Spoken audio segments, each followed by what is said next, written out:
everybody. I'm Dr. Arshiya Bose, the founder of Baza Coffee. Today, I'm going to be talking to two of my specialty coffee veterans about the fourth wave of coffee. I'm joined by Manoj Kumar, the founder of the globally acclaimed Araku coffee, and Ashish, co-founder and head roaster at Maverick and Farmer Coffee Roasters. Hi, Manoj. Hi, Ashish. Wonderful to be with you. Hi, Manoj. Absolutely. And likewise. we have so much to talk about. So shall we just jump in?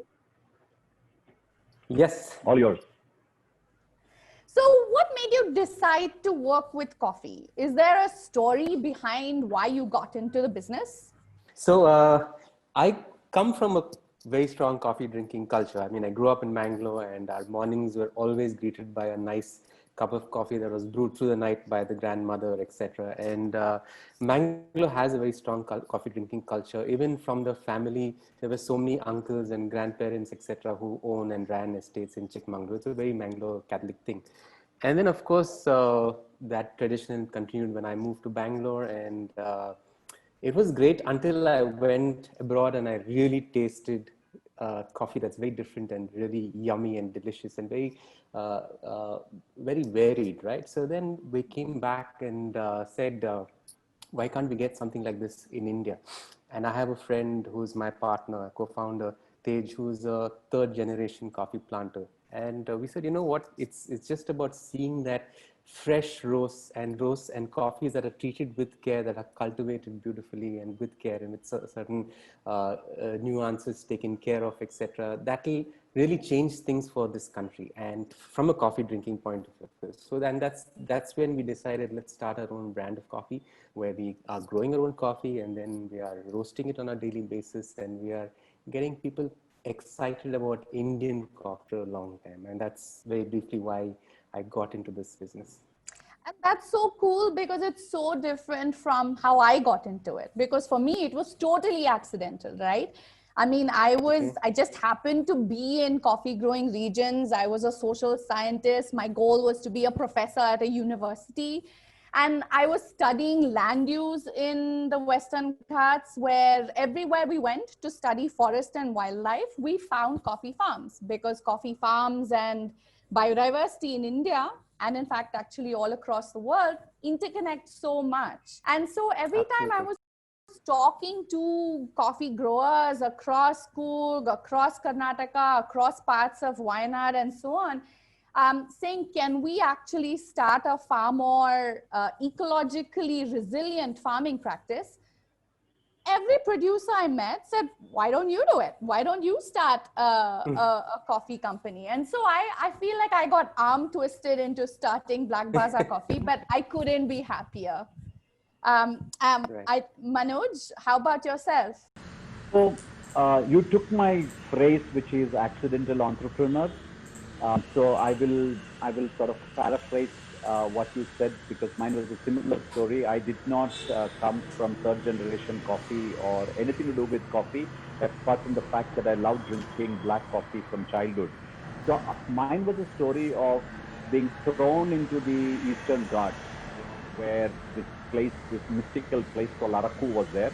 And 20 years ago, it was not so popular, except that it was infamous for Naxal movement. So from day one, the quest was, how do we make these people, the people of Araku's dream come true, that they are recognized by the world as coffee growers. And from day one, I got experts from around the world. So this coffee that I'm talking about is technically a tribute of best of minds from around the world, from Japan, Korea, and France, who came there every year and taught us how to grow coffee. And my own coffee agriculture guru, David Hogg.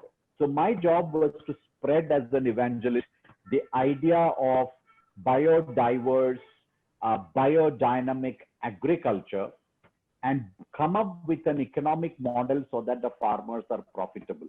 And the only way this coffee could be financially viable, because this region is so diverse and cut off, was if we actually created world-class coffee which could be exported.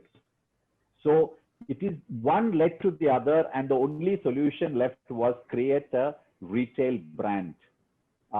Only then we could be financially sustainable. And that resulted in creating this brand of coffee called Araku coffee. So, Lovely.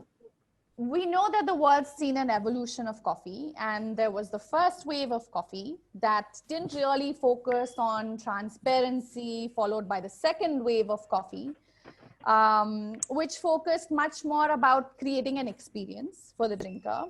And then the roast-centric third wave of coffee happened, which focused on sort of the high quality, single origin coffees and so on.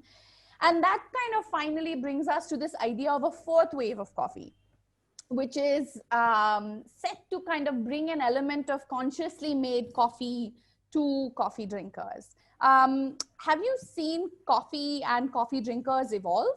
Yeah. So the definition obviously did not exist for a very long time. We didn't know which wave of coffee we were actually going through. And fortunately, unlike the iPhone where 5, 6, 7 just longer and longer, coffee is not like that. The fourth wave does not mean it's just getting bigger and bigger. But I think people are more and more curious to know in terms of traceability where your coffee is coming from. What have you done to it? What magic have you created from that cherry? And I think that's where the fourth wave is right now. You have the cherry, the species is a given. You can't do anything about it, right? The species are given to a certain extent, the soil conditions, etc. That's a given. What can you do? What kind of magic, what kind of intervention can you have with this cherry and make it into something that your fellow countrymen, coffee drinkers have not experienced? And I think that's the crux for me of the fourth wave of coffee drinking. It's about now creating some magic, not just in terms of fancy equipment or whatever, but go back to that very humble cherry and see what you can do, where you can intervene in the fermentation process, in the drying process, in the roasting process, in so many things, in the way you pick coffee, the way you store coffee.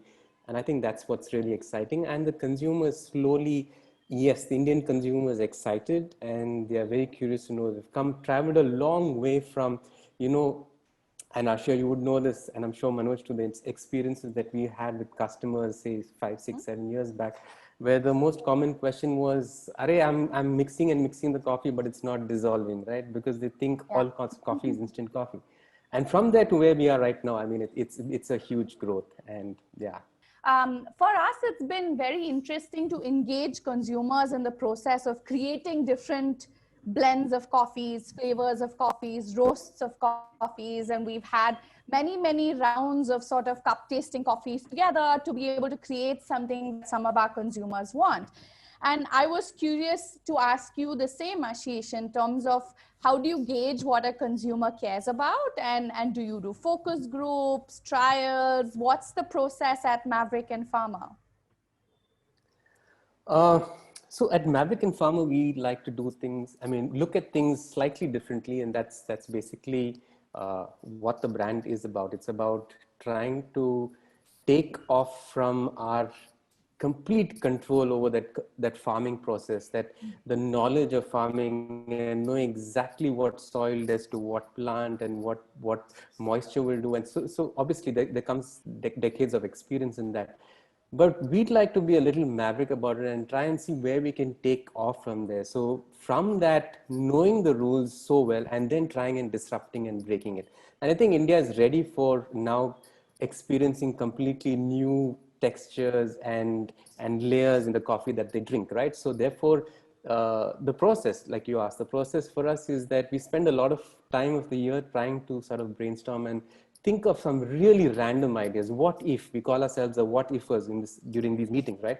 What if we did this to coffee? What if we took cherry and did this to it? What if we starved the plant for some time and then suddenly fed it with a lot of water? What do you get? What do you get if you smoked coffee beans, right? So all these things, of course, they're on the drawing board for about a good 8, 9 months of the year. And then finally we get down the most exciting times. And then there are 6, 7 of us in the midst of all this trying and doing our crazy experiments with coffee. And then of course we at the end of say a month, we are sort of shortlisted with about 14 or 15 different ideas that have sort of worked. And like you said, we have little focus groups from what we have on the farm. We do cupping, we do small roasting, we do cupping of these. We see where things could change or improve or what we could do to sort of emphasize certain flavors, etc. And then we finally settled down with 6 different coffees, and that's how our 6 coffees for 2020 came about. So you're Maverick and super nerdy too, right? Absolutely. Yeah. Yeah, join the club. So, I mean, Manoj, I was going to ask you, since Araku has been such a key global player, actually, and you have this wonderful cafe in Paris as well. What's happening globally in the world of coffee? So first of all, I should remind our viewers the fact that there was a Japanese from Kyoto, Yuko Itoi. There was Shi Jones from Portland, who has been the chair of the Cup of Excellence. And there is Hippolyte Corti, our French coffeeologist. These were sort of three big gurus. Of course, there was a Korean also in the constellation of stars, who invented this concept of replicating the Cup of Excellence competition worldwide with our Araku farmers, so that they become 85 plus scoring coffee. And that led to the fact that if we can do 85 plus score in the samples they cup, they will pay extraordinary price. Mm-hmm. Now, this was the incentive. So it was nudging them, farmers, to go. So one of our main excitement was, we used to say we had invented the entire spectrum of 50 shades of red when they plucked cherry. Because we said it had to be the finest red, and a particular red they earmarked. Only then they will get very high price, because that guaranteed through the Brix meter a certain sugar content and a certain sweetness matched. And eventually this was upped by Hippolyte Corti replicating the Bourgogne wine aspect to Araku. So our entire region is divided into terroir. So we might say that this is the first terroir-based coffee. And what it does is, we have almost fixed SKUs as of now, 6 terroirs, and therefore 6 types of coffee. Now, if you had so much of Burgundy wine, you had agronomy, and if you had international people scoring 85 plus for the coffee, we were sort of saddened to know that the coffee is ideally suited for a foreign market than India, especially 5-6 years ago. And we were told that probably France could be the place that we could test out. The other option was Japan or US, but France particularly was going through what is called as bursting at the seams when it comes to third wave, because they were full of these microbreweries everywhere, roasters everywhere, and they were looking for unique flavor in the market. So to answer the global trends, I think Indian coffee has a long way to go. Even some of our fourth wave players have to still up the ante if we have to win accolades in, say, Norway or Denmark or Sweden, where they are very finicky about the clean cup and the way the agriculture was done. They're great in all types of flavors, in roasting and brewing, but I think in the agriculture, we have still a long way to go, is what I am learning. So I think the stage is set for us to go and conquer the world, not just India. Yes, absolutely. And I was actually going to ask next about the reverse of this, which is that, I'm sure, Ashish, you as well have been asked by many people whether you do Ethiopian coffee or Costa Rican coffee. And so the reverse of this is that, of course, there's an expectation that Indian coffee roasters will do coffees from across the world. But for us, really, it's been, despite really being asked this multiple times, it's been, of course, a very conscious choice to so far only do Indian coffees and only source extremely locally. So Ashish, I was going to kind of ask you to kind of weigh in about the idea of sourcing locally, partnering with a coffee grower yourself, and why you made those decisions. Well, that was the reason why we started, right? That's what I said, because even now, I mean, I don't think imported coffee needs a voice today in India, for sure. There's still imported coffee beans that are being roasted in India and sold, etc. So, I mean, that's great. It gives an Indian consumer also a chance to try out different coffees and whatever. I leave it to that. But what needs to be highlighted is Indian coffee and Indian coffee growers. And like Manoj has said, and it's very inspirational that an Indian coffee bean can score Right. so high. And why not? This is an inspiration for, I think, the rest of the coffee growing community in India to really push standards and see what else we can do, really increase scores, etc., but also make it more loved and make Indian consumers feel proud of their coffee. So I think that's primarily the reason why we're in business. Our thing is to take Indian coffee to the world later, yes, but first make our Indian coffee drinking community very proud of Indian coffee. And I think it's happening. It's beautiful. It's really lovely to see Indian coffee being worn, I mean, good brands being worn like a badge by so many consumers. And you see these praises and accolades all across social media, etc. And it's nice. So I think that's very important. And what's also, you know, sort of resonates with what you're saying is that, you know, so much of coffee is really about shifting a mindset, about transforming the way a consumer might see coffee, Indian coffee or coffee elsewhere, Indian coffee globally, those kinds of pretty long distances really in Right. the minds of consumers. What does it really take, Ashish, to start a coffee brand? I think primarily it's passion. That's the main thing that's required, because at the end of the day, uh, that's what really drives us as a coffee brand. Maverick and Farmer, for us, it's about, first of all, exciting ourselves with the kind of coffees that we produce and the kind of coffees that we roast. And that's what gets us getting back to work every day and wanting to discover more and to create more and to make more people happy. And like I said, it's the underlying thing is also about wanting to really showcase good Indian coffee and making. So I think these are the two drivers. And I also, at some level, I feel the pride in Indian coffee should not be only restricted to the kind of coffee we grow and the beans, and but also not to lose sight of our Indian traditional ways of drinking coffee, right? And that includes the South Indian filter coffee and the chicory coffees. We need to be proud of that as well. And while doing that, also see how you can create newer variants, newer flavors, newer nuances in your coffee. And I think these are the two things that drives us. It's the passion, and it's definitely an underlying need to finally showcase Indian coffee in the right way. Could you tell us about what the challenges have been? The challenges, well, of course, India is still not a coffee drinking country. So that itself is, I mean, your market size is down to quite a lot. And within that space itself, it's predominantly instant coffee. So you're fighting big budgets of instant coffee brands to find a tiny little voice and try and make a mark, right? So I think that would be one of our biggest challenges.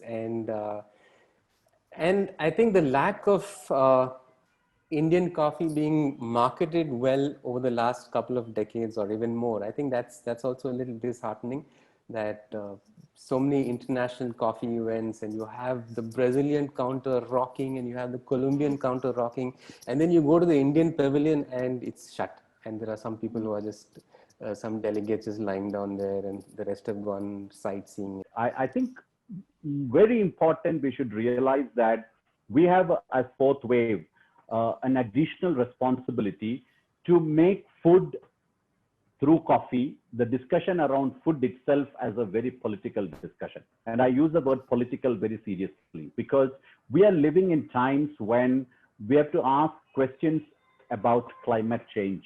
We have to ask questions about how we have our relations with the planet. And I think that the noise is lost in terms of, are you using an electric car or not? Is the air quality in Delhi good or bad? But we need to make it more clear, more pedestrian, more drawing room friendly by asking the question, every time you put food in your mouth, where does it come from? Do you really have to buy avocado from Spain? You know, I can understand if you have to buy things which we cannot grow. But if there are things that we can grow, and if we have done that sufficiently, is it really necessary in the times that we live in? And this is not to do with COVID. It is to do with the climate change crisis that the world is facing. That shouldn't we look at supporting local farmers?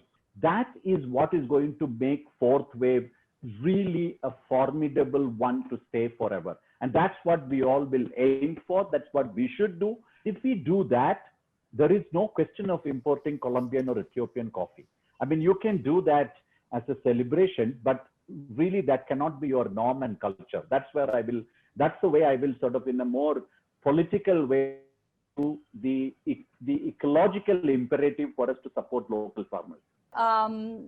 We're constantly thinking whether we should pivot as a vermicompost or a bee pollination kind of organization rather than coffee, and it would be doing similar things, you know.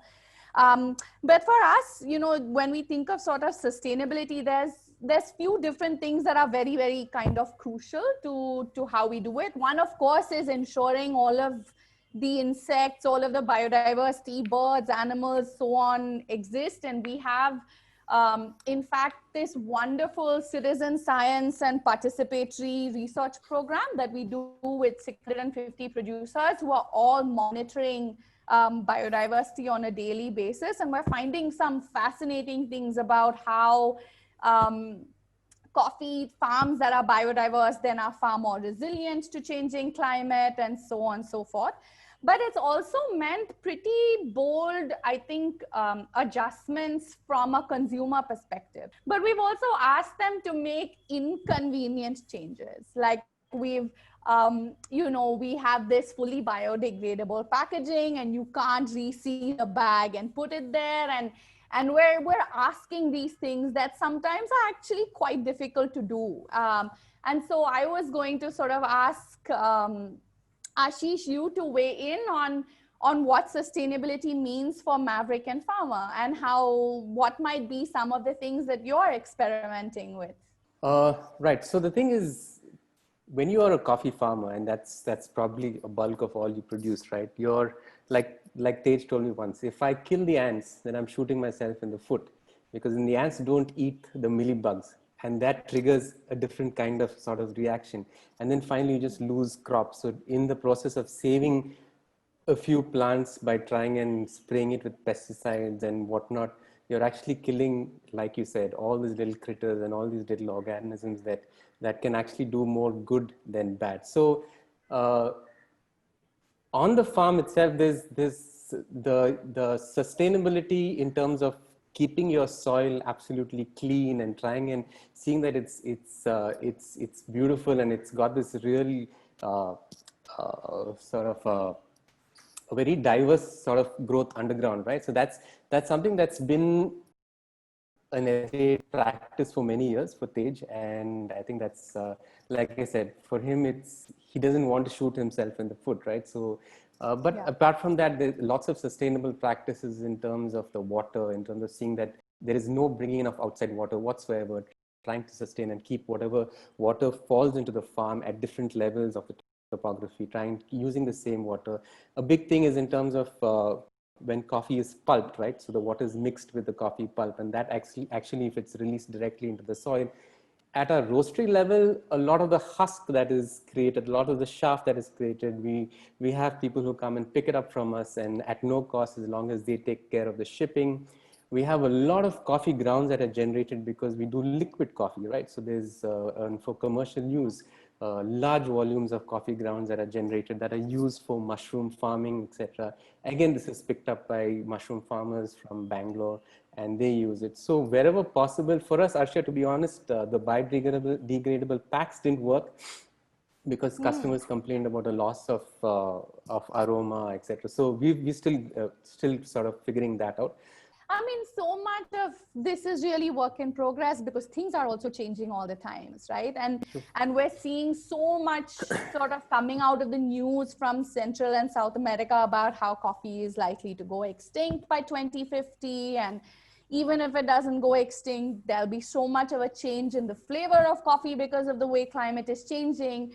And we've seen some things. I mean, you know, because our farms have so much forest cover, there's a lot more regulation of temperature, moisture, and so on and so forth.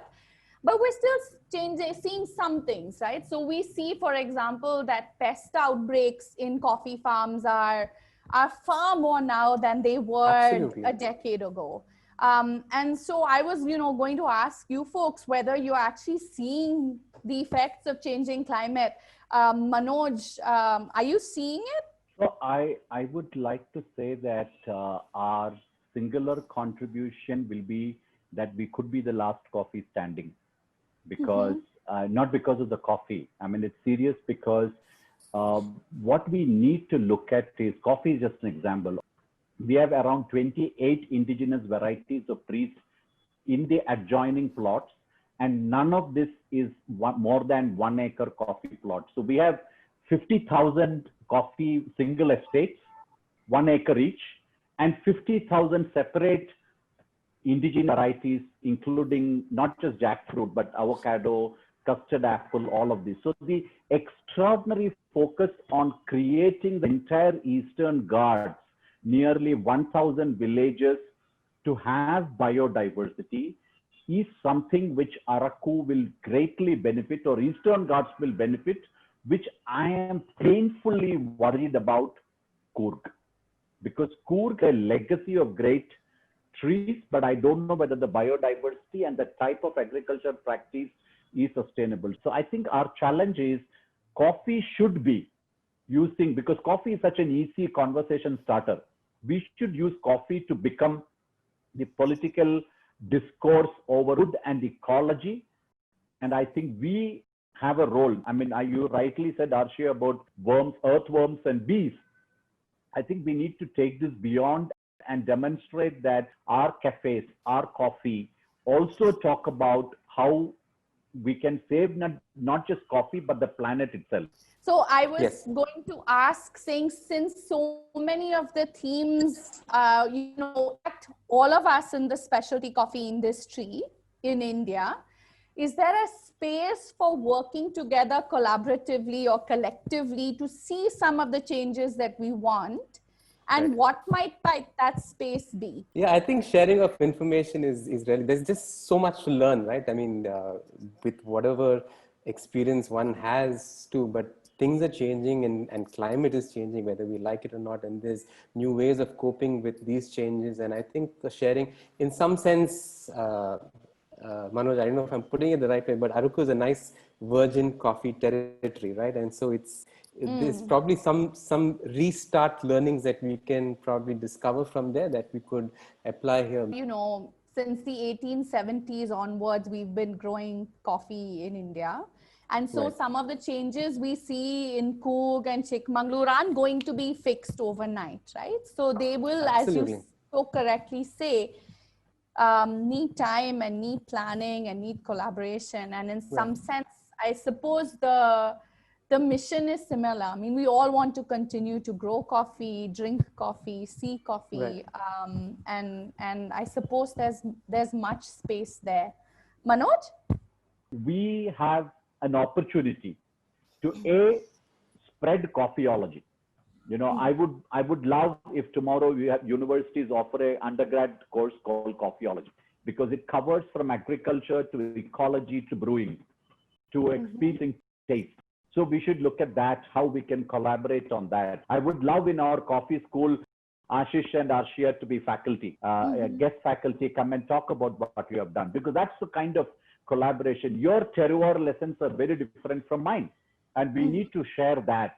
Second, of course, is to look at how our farmers can collaborate in terms of learning what are the struggles in raising coffee, and what is it that Araku farmers can offer to Coorg farmers, so that we can make these corrections. So that's again an opportunity.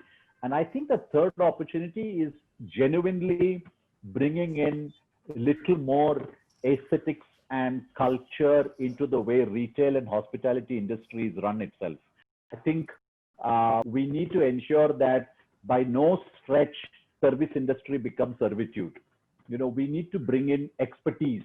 We need to bring in our people who serve coffee to be recognized as experts in the field, rather than people who are just throwing coffee at you. So I think there's an opportunity to, in the fourth way, for us to collaborate and raise the bar in terms of how service is looked at. That's what I would say. I am super excited about your cold smoked coffee. So share that with us. But I'm sure there's many interesting innovations and developments that you have in store. So what can we expect? Well, like I said, Arshiya, harvest season is upon us really soon, and we have a lot of ideas on our plate. They're currently on the drawing board, and we now need to get into the execution of it. And the response for this set that we did this year, the 6 Maverick coffees for 2020, right? The response has been phenomenal. So it's really excited us and said, okay, man, it's good. Initially, we thought, is this too advanced for India right now? Is the Indian consumer really ready for something like this? Are we still only going to look at the medium roast or dark roast, or the chocolate notes or the caramel notes, or the strong coffee, or these are normally the sort of segregations that you have currently. Is India really ready for something like this? Is India ready for these kind of nuances in the cup yet? And I think this has been very encouraging for us. And so, yes, we have a lot of ideas. We're raring to go. We're waiting for harvest season to start again, and we'll be back at work in 3 months, and we should be ready to launch our next 6 coffees. And that's our plan for now. But yeah, things are looking exciting from that perspective. How about you, Manoj? What's new and what's happening at Araku? No, I think the next exciting thing is really the cafe, because we will be, if I am allowed to indulge, I will say we will be really showing a different approach to how cafes run. Because we've been studying cafes world over for a while. And we will also be bringing in elements of extraordinary gourmet food, which goes well with coffee. And just to kind of, share with you all as well that, we've been very busy at Black Baza Coffee as well. And where, we've had these, as I mentioned, these participatory ecological surveys that we've been doing with producers across 5 different states now. So we started this wonderful collaboration with the Weavers Cooperative, where we started making reusable khadi filters for the pour over, for the AeroPress, for the Kalita. We have cold brew filters, and they're doing so well. And my kind of shameless plug for it is that one cloth filter replaces 124 paper filters. So all that's keeping us really busy. And we actually also have this wonderful, in some sense, additional services arm of Black Baza Coffee that we're starting with some of our coffee growers, where we hope to travel across India, meet many producers, collaborate on what really growing biodiversity friendly coffee is. We're becoming used to the fact, and actually very proud of the fact, that we're an all women's run organization in Bangalore. So we're wearing our feminist label with a lot of pride, and hoping to do really nice, radical things through that as well. So I suppose, the coffee world has a lot to look forward to from Araku, Maverick and Farmer, and ourselves. I'm so happy that we had a chance to chat today. It's been fantastic. And hopefully we will do this over a real cup of coffee soon. Thank you. Yes. Absolutely. Thanks, guys. Thank you.